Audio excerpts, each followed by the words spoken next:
So entrepreneurship didn't actually start probably until about like 3, maybe 2 years ago for me, to be honest with you. Growing up, yeah, didn't grow up around entrepreneurs all that much. Everybody was W-2 workers. Grew up in a household just with my mom and my brother and sister. And it was just like pretty typical. Went to high school, middle school, though, like just kind of same old, pretty simple. Finances, frankly, weren't all that great. We were pretty pinched on finances most of the time.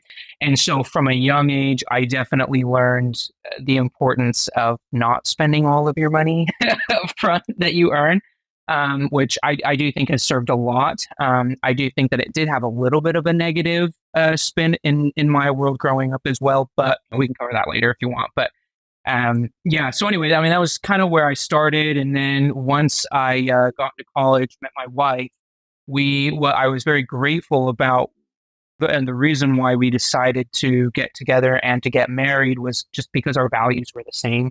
And both of us knew that we wanted a lot more than what we currently had, and we wanted to help each other do so.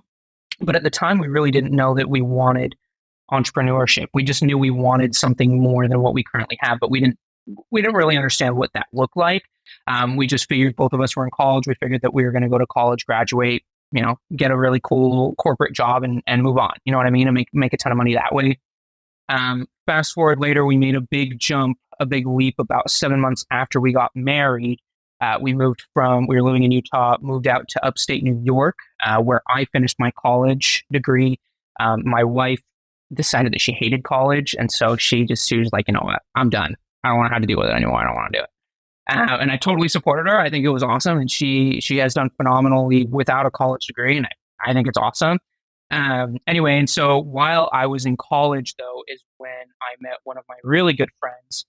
She introduced me to the real estate world and introduced me to what real estate had to offer.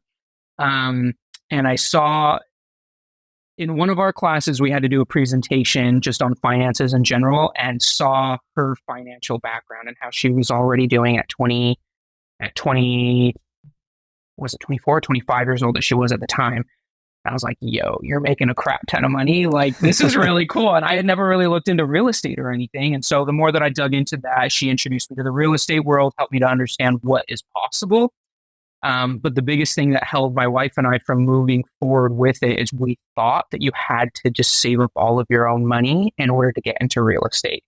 And so we just kept hitting a wall where we didn't realize that there was this whole other world of people in entrepreneurship and business and real estate that are willing to like help you and do podcasts like this and do all of those types of things. We just weren't ever introduced to that. So we didn't even know to look for that kind of stuff yet. Anyway, I'm probably rambling at this point, but fast forward a little bit more, and I met one of the people that helps Brian in Action Academy. She really helped introduce me to Brian, learned a little bit more about what they could offer, realized that there was more opportunities in real estate that we could do to like really start getting going. And that's really what started us off when we joined Action Academy in May. And today we are where we are. So, and to timestamp that, how long ago did you finish up school? So I finished school in 2019. Okay. Yep. And so I met my really good friend that introduced me to real estate in 2018, finished 2019, and really didn't get going in real estate until 2023 last year. So were you just a podcast listener, YouTube video watcher, book reader, or were you just kind of behind the scenes from 2019 to, I guess, mid-2023 when you actually started taking action? So actually what we were trying to do is so before 2019, I should also say we were introduced a little bit to the entrepreneurship world through an MLM. Actually, we joined an MLM for a couple of years that introduced us to the importance of mentors. And it wasn't the route for us, but I will say we learned a lot about being surrounded by the right people when we were a part of that MLM. And we were very, very grateful for our time there. But after we left that, we decided that we wanted to try and start our own brick and mortar business. Actually, my wife was like, she had this great idea. We were really trying to go. But again, the capital thing is what kept us held up. And so between 2019 and 2022, we were really trying to figure out how to get all of that put together. And it took us a long time to get it together. And literally we got so close to starting, and we couldn't get the funds. We tried going through SBA, we tried going through all these things, and nobody's going to finance us. So that kind of fell through, and we took about a year long break between 22 and 23, and tried to just figure out what was next for us to start moving forward. And it sounds like this MLM was at least paying the bills. Like, what did your personal finances look like during those years? Were you living super frugally? I think you mentioned it was upstate to New York, so you're not living in Manhattan spending $5,000 a month on rent. Ooh, How did yeah, you make ends meet? no. Were you able to save money? Like, did you actually have some extra money? Because I know you, at that point, didn't realize that you could do real estate with no money down. You could find partners, do all the stuff we're going to talk about today. But did you have a decent savings rate? Like, were you and your wife saving up a chunk to put as a down payment on multifamily? What did the personal finance situation look like? Yeah, so super transparently, we actually weren't making a ton of money at the time either, which is, I think, to be honest, we probably had a little bit of fear behind us as well, trying to figure out how to make all the finances work. Because while I was in college, I was grateful because I was paid to go to college. I think I took out I think I have like $2,000 on a student loan total from my entire time in college. And so I was grateful because I got paid for it. But outside of that, while I was in college, we lived off my wife's income, which was $35K a year, her and I. And we lived as frugally as we possibly could during that time. After we graduated, both she and I had jobs. We probably made, when both of us had jobs, we made close to about $50K a year.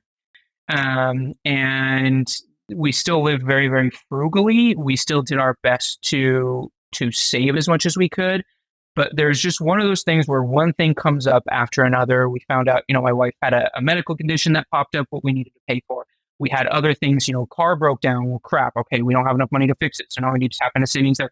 There was one thing after another that kept frustrating us, and we were trying to figure out different ways to save. And every time we would save up to a certain amount, we would have to empty it for some kind of emergency that popped up. Yeah, I love the fact that you lived on that little for that long though. Like, knowing you can live on $35,000 a year, in my opinion, just gives you so much freedom. Because once you set that floor and you're like, we could be moderately happy. Maybe we don't have everything we want. Maybe we're not going out every weekend and going to concerts and traveling as much as we want. But like, we can make it work. So this is our floor. This is the minimum that we need to make. Everything after that is gravy, and then we can slowly start to upgrade our lifestyle. I think that was so important in my own journey, and it sounds like that was a key piece of your journey and your wife's journey as well. So let's let's talk about those couple of years from 2019 to 2022 where you're getting involved with the MLM. It sounds like it wasn't really working out. You weren't making as much money as they promised, which is very typical of MLMs. But was it just the MLM? Were you getting into entrepreneurship? I know your buddy had introduced you to real estate back in 2018. Were you, again, lurking in the background, like looking at deals on the MLS? What did life outside of your jobs for your wife what did life look like outside of your jobs for you and your wife? Yeah, a lot of it. What's really funny is, funny enough, too, and I were actually just talking about this the other day, is we realized that while we were living on the 35K compared to today, mind you, we have a kid now, so our family situation is a little bit different than we were back then. But we traveled probably 2 to 3 times as much when we were living on the lower budget than we do today when we have a little bit of a higher budget. And I realized that as we were chatting about it, we just realized we're a lot more intentional about the types of activities. I mean, everything that we did back then had to be free. We didn't have enough money to be able to do all of like the big things. And so we were just a lot more intentional with, okay, what can we go do that's free? What can we go do to get us out of the house and have fun and enjoy it that isn't going to break the bank? And so during that time, honestly, one of our big things was just getting out and doing stuff. We really enjoy like hiking, getting out, hiking to waterfalls and doing those kinds of things. So outside of our W-2s that we had, we were out and traveling close by. We didn't fly anywhere. We stayed around where we were, but we were traveling quite a bit. Frankly, the MLM, when we were part of it, did take up a good chunk of time.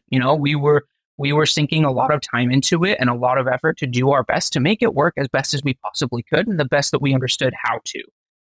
Outside of that, a lot of it was travel, and some of it was, as I said, we were trying to start that brick and mortar as well business. And so we spent I would probably say about an hour or two a day trying to figure out both how we could put it together, putting business plans together, fleshing out our idea more, putting budgets together. And also, we were grateful because we were connected with SCORE. And for those that don't know what SCORE is, it's a nonprofit where they basically bring together all of these different mentors from different walks of life that have done just a ton of different things around the US. And these mentors, it's completely free. You can sign up for it, and they basically pair you with a mentor to help you get your business going. And so we were paired on SCORE. We actually had two separate mentors during this entire time that were trying to help us flesh out this idea that we have and figure out, okay, what is this going to look like? And so that did also take quite a bit of time. But on the real estate side of things, honestly, we really didn't do a whole lot other than like talk with my buddy every now and then to understand, oh, okay, you can do an Airbnb. Oh, okay, you can buy a single family home. Oh, like these little small things that could happen. But we really didn't take a whole lot of action with the real estate side of things during that 2019, 2022 period. And what was the catalyst that changed everything for you? In 2022, both of us had remote jobs at the time. It was March that we decided that we wanted to move out of upstate New York and we wanted to move to the South. There really wasn't any other reason other than we were like, you know what, we have the means to, we want to go try the South. We've heard great things about it. We were able to get our house listed in March. May hit and we decided, we're like, okay, well, it's about to be sold. We are under contract. Let's go ahead and get everything ready and we'll head down to South Carolina and find another house to buy.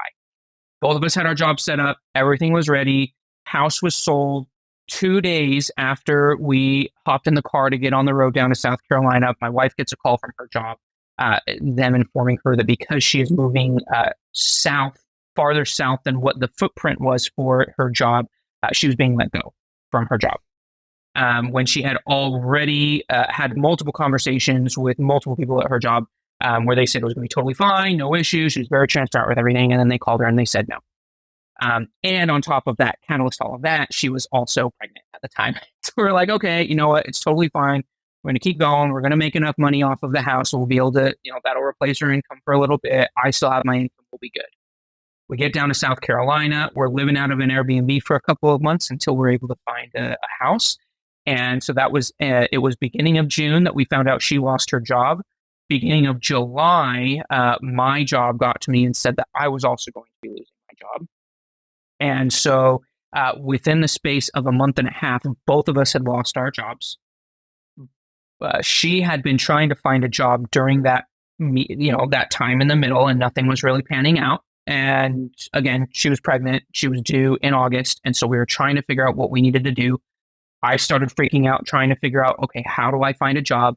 And what was interesting, that me being the one that has the degree, me being the one I was told all my life that if I have a degree, I'll be paid enough. I will always be able to get a job, et cetera, et cetera.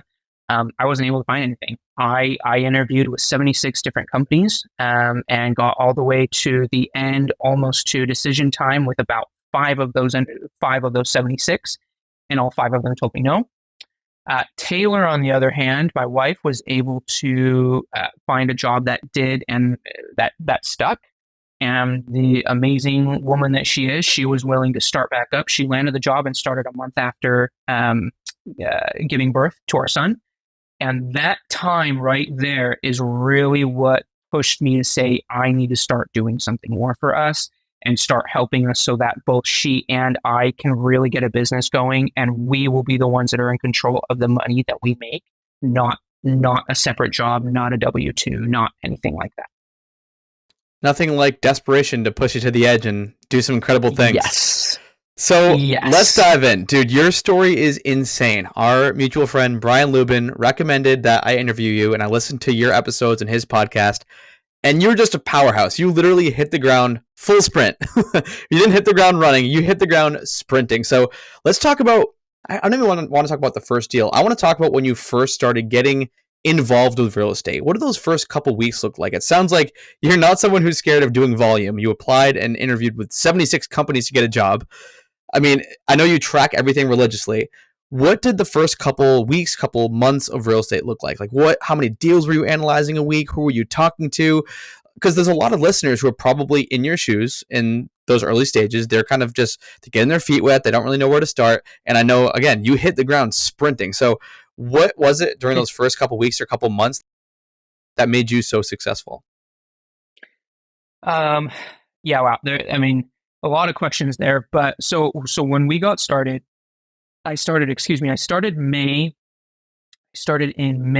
May, which is when I joined Action Academy. And frankly, I always say that my real estate business started when I started Action Academy because before that, I really didn't know what steps to take. And so I wasn't taking a ton of steps. And I should have been, but I wasn't.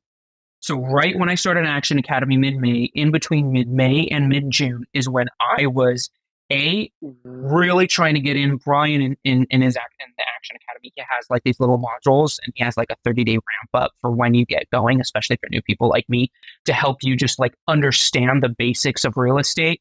And so what I did at the very beginning was really get going and watching those modules. I really got going and understanding and researching the very basics of what the heck is an. I didn't even know that there were different types of asset classes in real estate. And so I was learning everything from what an asset class was to the different types of asset classes to what type of asset class offers what, cash flow, time sucks, all of those different things is really that first month was learning. And then the second biggest thing was networking. Within that first month, I probably met a little over 100 people in the real estate space in Action Academy alone. I was also trying to network with a ton of people outside of Action Academy as best as I could. And so that, in my opinion, is what really helped me launch forward to be where I am today, was just learning as much as I could, taking action to make decisions, choose what asset class I wanted to go to and just stick with it.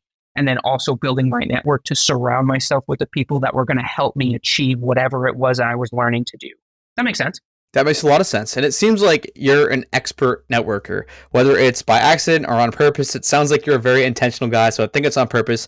I think I read a post and it was like from May to December of 2023, I met, and it was some specific number, like 390 something people. Are you tracking these people in a spreadsheet? And then I know this is kind of a lot known question.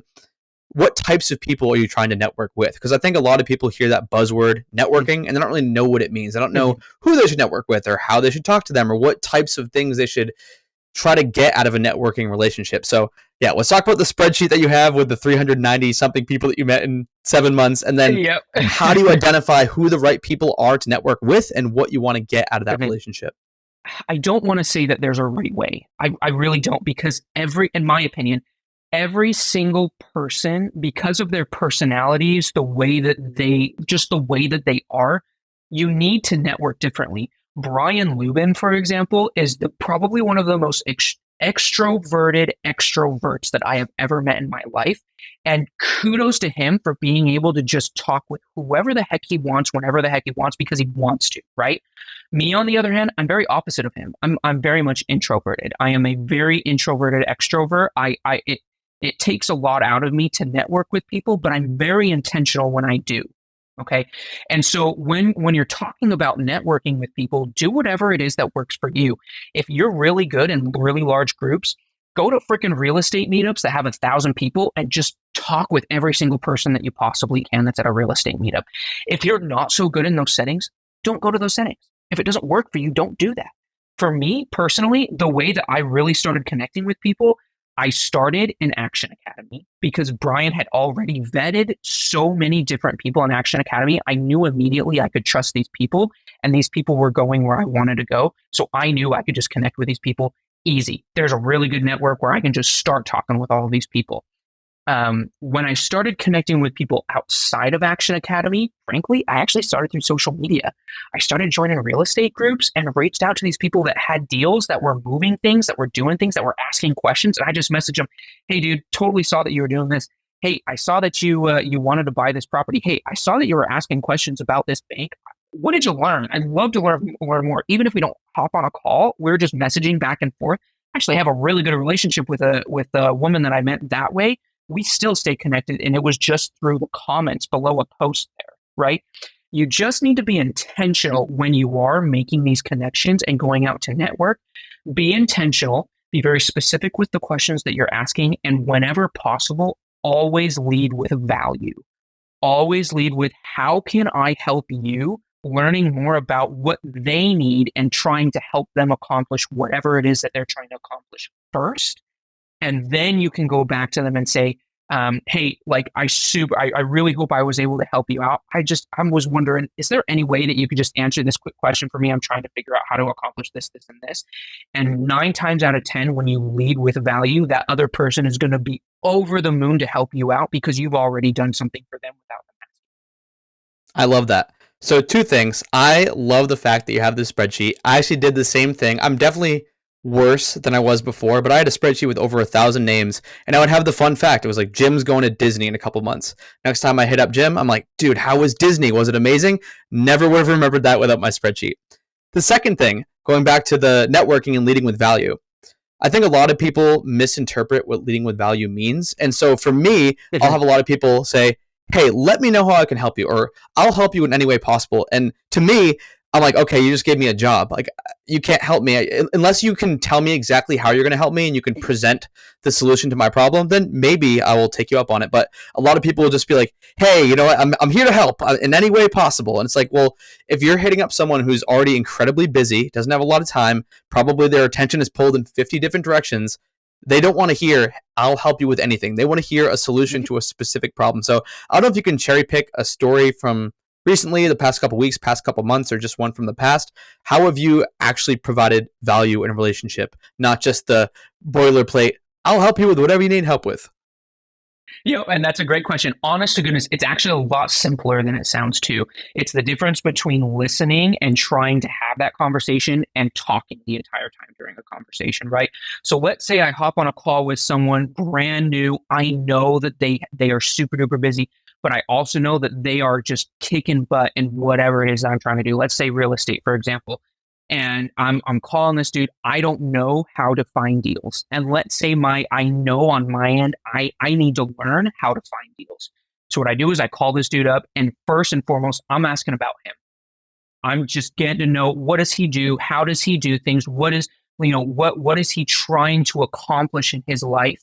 And again, 8 to 9 times out of 10, as you're listening to them talk about whatever it is that they're doing, whatever it is they're trying to accomplish, however it is that they're going about it, you're going to hear them say something where they're just like, yeah, man, like I'm trying to do this, this, and this. I ran into this issue. I'm still trying to figure it out. I was able to do this. I ran into a wall here, but we're trying to do this, this, and this to solve it. And right there, when you're listening to that and you're hearing what's going on, you can say, oh my gosh, I can hear that you are not able to keep up with the amount of deals that you have in your pipeline with underwriting. So here's what I'm going to do. Dude, I don't actually know how to underwrite, but if you teach me how to underwrite the way that you do, give me like 15 minutes to teach me how to do it, I will underwrite all those deals for you. Let me keep up in the pipeline for you, but all I need you to do is teach me how to do that. And if you can teach me how to find deals too, I'll even find those deals and underwrite them. That way you don't even have to touch that side of things. And that is you listening to them, leading with value and saying, let me solve this for you.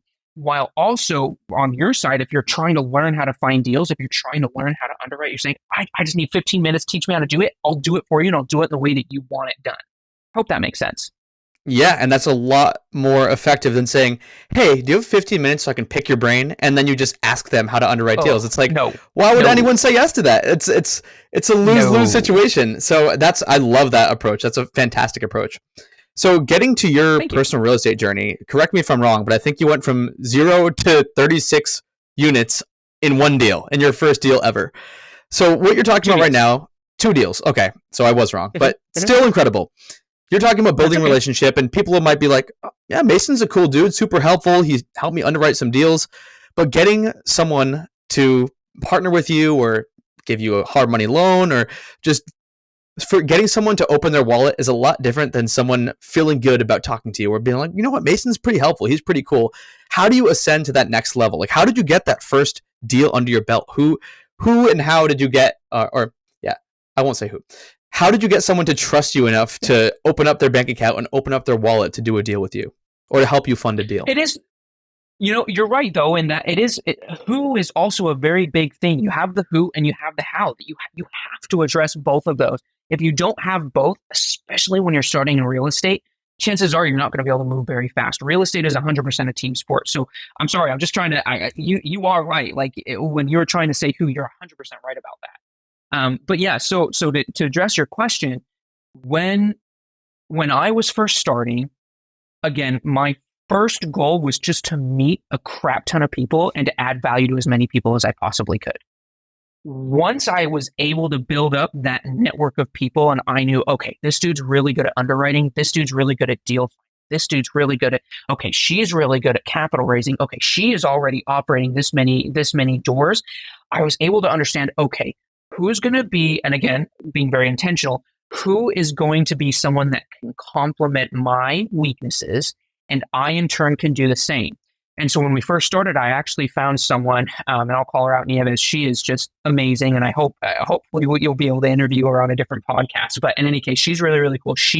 So I met her. She was one of the very first people that I networked with in Action Academy, and she is just like, she's got an engineering background. Her mind just works in numbers. She just does. She's very, very good with underwriting deals and understanding how numbers work. And so after understanding that, I basically just went to her and I said, hey, why don't we partner up? I will start bringing deals in because I enjoy the deal finding part. I enjoy working with brokers. And of course, I was still learning, but I just said, let me bring deals to you. Let's underwrite them together. Let's see if we can figure out what deals are going to work. And as we move forward, we're just going to learn together and we're going to work together to get it to capital. We're going to get the amount of money that we need to close on these deals. And then we're going to close them. We're going to operate them together. Let's just figure out how that works. But to start, let's just partner up. I'll bring you the deals. You'll underwrite them and we'll figure out what's going from there. What's good about that is that in my opinion, I'm very good at just like talking with people, especially with brokers and with wholesalers and people that have deals. And I very much enjoy that. I hate numbers. I hate underwriting. I know how to do it. I can do it, but it probably takes me 2 to 3 times as long as someone with an engineering background where their brain just works well with numbers. And so she complimented me, and because I don't work well with numbers, she could do things faster than I could on that side, where I'm bringing in all of these deals on this side to her, and it's a mutually beneficial partnership that helps us launch forward. And that is what really got me going in my real estate journey here. Within about might have been 2 weeks. I don't remember if it was 2 or 3 weeks of partnering with Nieves. We got under contract on our first 10 unit together. Wow. And since then, from that point forward on our team, Nieves and I, we're not partnered anymore for no issues, nothing bad happened, but we just decided not be partners anymore moving forward. But since then, with different partnerships that I've had, we've been able to partner and get under contract an average of about 1 deal every month and a half after that. Wow. In between the time that we got that to closing on our first 2 deals. And so are you the deal finder in all these partnerships? Is that your skill set that you bring to the table? And then you have other people raise capital, you have other people underwrite the deals. How does this work like let's go through one of these. You don't have to name drop, but let's go through one of them tactically. Like, how does it actually work? How do you structure it? How do you convince them that you're the right person to work with and that they should trust you? Yeah, great question. So when I first started, and a little bit now as well, I actually did every part of the deal, right? And the reason that I did that, from deal finding to underwriting to capital raising to operation, those are the 4 parts of the deal. And the reason that I did all 4 parts and continue to do all 4 parts right now is because I want to make sure that I'm very, very good at all of those, so that I find the right partners. I know who to go to. I know who is good at underwriting that's going to do better than I am. I know if someone's better at capital raising than me, I know I can go to them and I want them on my team because they're even better than I already know how to do it, but they're even better at me than that. And so at first, I learned how to do all of those things and then slowly built a team. We now have a team of 3, a base team of 3. There's myself, there's my mentor, who is also our financial backing. He sponsors us on debt. He helps bring money for like EMDs and like things like that. And then I have a third guy who is almost like he's usually a boots on the ground for like our Texas properties that we own. And he'll help me with some of the asset management sides as well. But typically now moving forward, the way that we have our partnerships laid out is I'm typically the asset manager on everything. one of my partners, the one that's typically boots on the ground, he'll be boots on the ground and kind of like a help. If I can't be keeping up with what's going on the properties, he'll help me out with finishing off the asset management.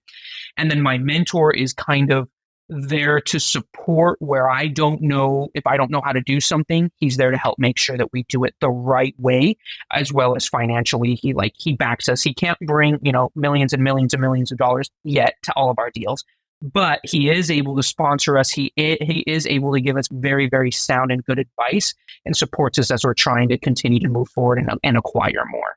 Does that answer your question? That does answer my question. And so to rewind a little bit to that first deal, I don't remember the exact stats, but I think you put in like a ridiculous number of offers. You looked at a crazy number of deals overall. Just to give people an idea, what was the legwork to get that first deal under contract? Like, how many offers did you put out? How many deals came across your table that you were considering with that first partner? Because it's a grind, man. I remember my first property, and people think they're just going to look on Zillow, find a property, put an offer in, and wipe their hands. But it is a lot more difficult than that to find the right deal. Yeah, and I apologize. I didn't prepare numbers between when I started and when I went under contract on my first property. But what I do have is in between the starting and closing. So we closed on our first two properties on the exact same day, which is probably why you thought it was like all one deal, because both properties were closed on November 15th. And so in between the starting in Action Academy and closing on those two properties in November, if I'm pulling this up here, so I met 286 people.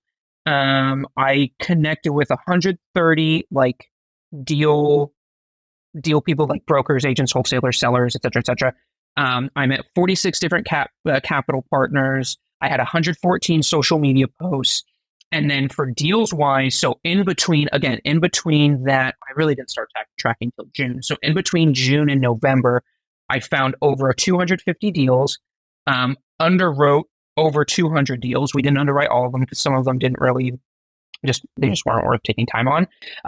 Only 57 LOIs were submitted. Of those LOIs that were submitted, 6 were accepted. Of those 6 that were accepted, only 4 went under contract. Of those 4 that went under contract, 2 we backed out of the contract because of during due diligence we found little details that just weren't going to allow us to continue to move forward. So we backed out of 2 of those, and so we closed on 2 of them on November 15th, the exact same date.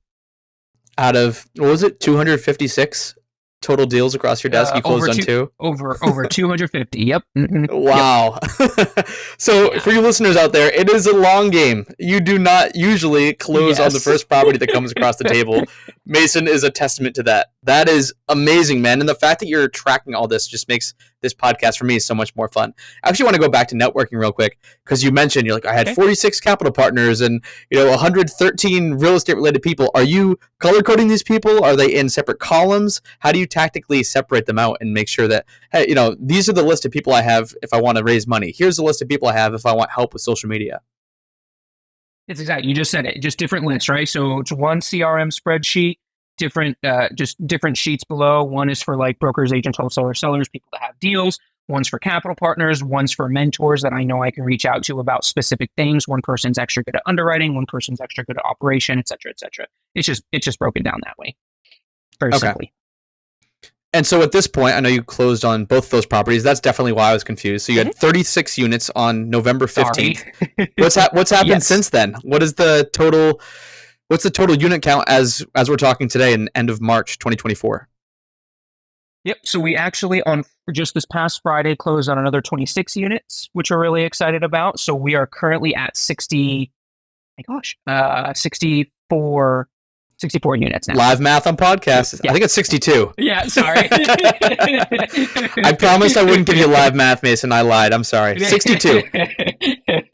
Yep. So, 62, dude, I have this post pulled up from July that says you made your first offer, and we're talking in March of the following year. So that 9 months, again, public math. I think it's around 9 months, and you have 62 units. That is insanity. That's amazing, dude.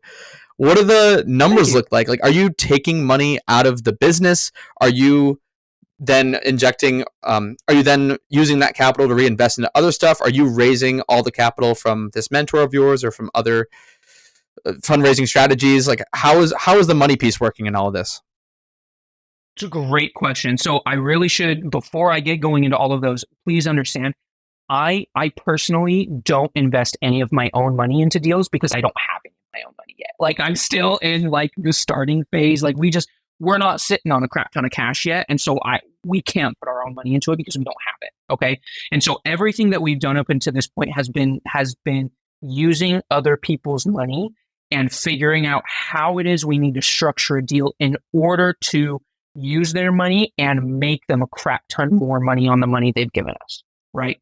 And so with that said, usually how it's worked up until now is my mentor, again, very grateful with his financial background, he is able to sponsor any debt that we've had to do. The first two deals that we closed on were seller finance deals. And so we didn't even have to go through a bank, which was great. We only used him and his background to make the seller feel comfortable in seller financing because he's already been doing this for a while. He was the one that fronted the EMD money as well as any like inspection money during our due diligence. And then he was reimbursed when we closed on all of these properties. He was reimbursed for that money through acquisition fees that we always factor into whenever we close a deal. There's always some kind of acquisition fee that we pay ourselves out with. And then after that, outside of that money that is used from my mentor to fund these, like the EMD and all of those, to fund the rest of it, we go to other capital partners and we say, hey, for this deal, we need $440,000 in order to close. That includes down payment, that includes capex, that includes funds for just backup funds, emergency funds, that includes acquisition fee, that includes everything. We need to go out and find $440,000. And so as we're underwriting these deals, as we're trying to put them together, we say, okay, for $440,000, how do we make sure when this amount of people are bringing this amount of money, how do we make sure that we make them, this property is going to make them even more money than what they're giving to us? And we have very specific numbers and KPIs that we have to meet on our end when we're underwriting these deals in order to make these investors enough money back for what they're giving to us. But essentially, it's just we give them a certain percentage ownership, equity ownership, meaning, and when I say that, I simply mean equity ownership. Let's say they own 10% of the property. They get 10% of the cash flow. They get 10% of any interest made in an interest accruing account that we're holding the money in. They get 10% at a liquidation event, meaning if we were to refi or sell, they get 10% of any of the profits off of that, 10% of everything flat out off the board. That's it. And then so they get a certain percentage ownership, and then whatever is left after that, we take a percentage ownership after that. So on the 12 unit that we own, for example, I actually only own 12%. But of that 12%, I put literally $0 of my own money into it. And on average, I sink about 3 to 4 hours a week into that deal, maybe a little bit less in asset management. And as we go long term, the goal is for me to not be spending as much time because our property manager has a system already set up to make it happen. And so that's how that deal structure, both with money and time, is set up with those equity splits. I do currently take owner draws on all of my properties. Owner draws come out monthly, both for myself as well as for all of our capital partners. And then whenever that liquidation event happens, we either refinance or sell, we will all get paid out at the same time as well. Does that answer your question? I think so. So the one question I have is, it sounds like you're just raising capital with these equity partners for the down payment and capex and some of these other costs. Are you taking on debt for the other 80% of the property itself? Or is that more equity partners? Yes. Okay. Yes. So we're not. So I should say for two of them we did. Yes. So again, they were seller finance for our two. So I'll just use my motel for example. It was a $130,000 acquisition. We seller finance, meaning the seller carries the loan in lieu of bank. They seller financed a little over $100,000. So they were carrying that loan. We didn't need to worry. We just needed to raise a specific amount for the down payment, for any capex, for any of that kind of stuff. It's the exact same thing for our 12 unit as well. Now on the 26 unit that we just purchased on Friday, a little bit different where we actually bought that one full cash. And so we had to raise the full amount in order to do that. However, we are taking it to debt so that we can pay our investors back a specific amount of money. That way they can take that money and go and use it wherever else that they need to use it. Does that better answer your question?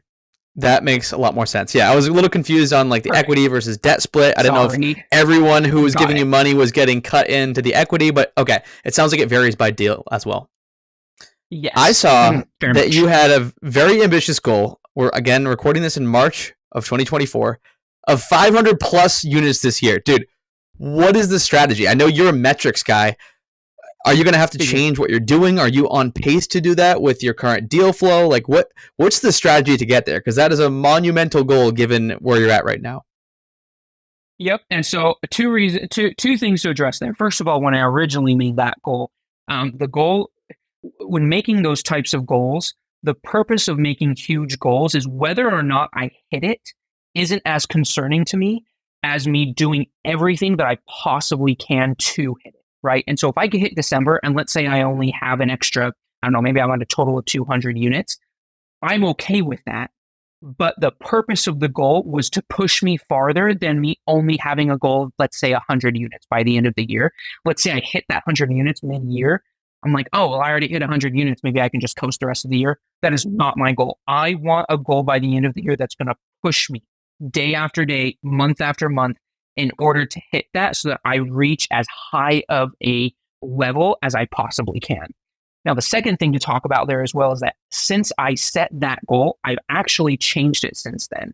And the reason for that is I recognize that having a unit count for me and how I work wasn't an appropriate goal because I'm realizing that based on the property that you purchase, location, et cetera, because it's so unique to every deal is so unique, unit count isn't as important to me as cash flow is. And so Mm-hmm. I've actually changed that goal since then from 500 units to my goal is to be cash flowing myself from all of these properties $7,500 a month. Okay. Are you on track to hit that? We are currently at $2,000 a month. So yes, we're on track. All right. I love it. I love the tactical goals. One Thank you. thing that before we hit go, I was asking you if you had anything else going on, and you're like, nah, dude, I'm just dialed in to this one thing. Because we always ask the guests, we're like, you have a book coming out, you're working on a course, and you didn't think anything of it, but I love this. I think this is something I struggle with this a lot is shiny object syndrome. And I'm sure that being in Action Academy, being in all these groups, you're like, oh man, should I do wholesaling? There's flips over here. Yeah. There's long-term rentals, short-term rentals, co-management. And you've just been dialed in on this one thing, just doing what you do best, learning the ropes, getting better and better. It's crazy to hear how sophisticated you're talking as someone who just started in July of last year. How do you stay dialed in without, how do you keep the blinders on and not get the shiny object syndrome and want to jump from one side hustle to the next, to another style of real estate, to another style? It's a really good question. Have you ever read the book Vivid Vision by chance? I have. Okay. That is how I stay on track. Okay. I have a very my biggest suggestion would be to read the book Vivid Vision and create a vivid vision of your own. My vivid vision is my North Star, my lighthouse, whatever it is that you want to call it. I know where I want to go, and after doing my research and understanding what it is that I need to do in order to get there, I am so honed in and focused on hitting that vivid vision that I have that I know if I deviate from what I know is going to get me there, which in my opinion is commercial multifamily and acquiring that, deviating pushes my vivid vision out farther, and I refuse to allow that to happen. I absolutely refuse. And so I've committed to commercial multifamily. I am going to do commercial multifamily until I reach one part of my vivid vision. And then once I hit one aspect of my vivid vision, it might change, it might flex, it might adapt, and maybe I'll steer away from commercial multifamily. But it's not going to happen until I'm such a crazy good expert in commercial multifamily and hit that part of my vivid vision. Nothing else is going to change that until I get that goal. Does that make sense? That makes sense. So I'm going to hit you with a curveball. It's something that some people might consider outside of that vivid vision, but you did it. Okay. And I want to know how you think about acquiring new skills. Like, when does it make sense to go and learn something new versus just outsourcing it and having someone else take care of it? So I think you just talked about the motel, and you ended up building, or I think you built the motel website, and you said like it was non-existent before. I put together this website. I don't know if you had any web experience, but like what? Yeah. So going back to that original question, what makes you think, hey, trying to build a website, even though I have no experience, is totally worth it. It's in line with my vivid vision versus I'm sure you've had opportunities to do and learn other things. Like what makes the cut? What makes it a hell yes for you? And you're like, this is a skill that's worth learning. I guess my answer would just be, I mean, if you know what's going to get you to the finish line and you have the time span to do it, learn as many of those skills as you possibly can so that you can better outsource them after knowing what it is that you're looking to outsource, right? Now, let's say you're super crunched on time and you don't have time to learn that entire new skill. That's okay. With this motel, for example, do everything that you possibly can. And if you don't have enough time to hire to build the website yourself, hire it out. And maybe on the next one, if you have a little bit more time and you want to learn how to do the skill, great, learn how to do the new skill. But if you don't have the time, hire it out. I don't know if that answered your question super well. I never thought about it, to be honest. But as a guy who said, "Oh, I don't have a good answer for this," that was a fantastic answer. That was the best answer I could have asked for, because I think it's so important that even if you don't fully understand something, just having a 1% understanding of a general concept or of a general thing just makes you such a better outsourcer. It makes you ask the right questions when you're hiring someone, instead of just being in the dark and, you know, being the guy who gets screwed over by the mechanic or by the plumber or by the lawyer or by the accountant because you don't know anything, rather than having a little bit of knowledge, and then you're like, is it really that expensive? Or like, couldn't we maybe try it this way? And just having a little bit of base knowledge in some subject makes you such a better hirer, if that's even a noun. Who knows? But I'm totally in that camp. Like, if you have the time, if you have the energy, spend a little time learning that thing. You can learn a new skill in like 5 to 10 hours. Like, if you literally do something or learn about something or read about something for 5 to 10 hours, you will have a better grasp on it than 99% of the population. I truly believe that. So I think that's a perfect point, Mason, to put a pin in this podcast. You have just dropped knowledge bomb after knowledge bomb, and it is truly inspiring to see what you've done in such a short amount of time. The fact that you're not even a year into this journey, you have 62 units, you have this vision of getting $7,500 a month in cash flow and building up to a multi-hundred unit portfolio is incredible, man. So just want to thank you for coming on. And for those who want to connect, for those who find your story as inspirational as I do, where do you want to send people? Where can people hit you up? Where can people get in touch? Yeah, you either go to Instagram, the real man Miranda is my handle, or just find me on Facebook, Mason Miranda. I'm usually the dude that it's me, my wife, and my son in the background, so it's pretty easy to find. Sounds good. Well, again, thank you for coming on. Thank you for sharing your time with me today, and have a good one. Awesome. Appreciate you.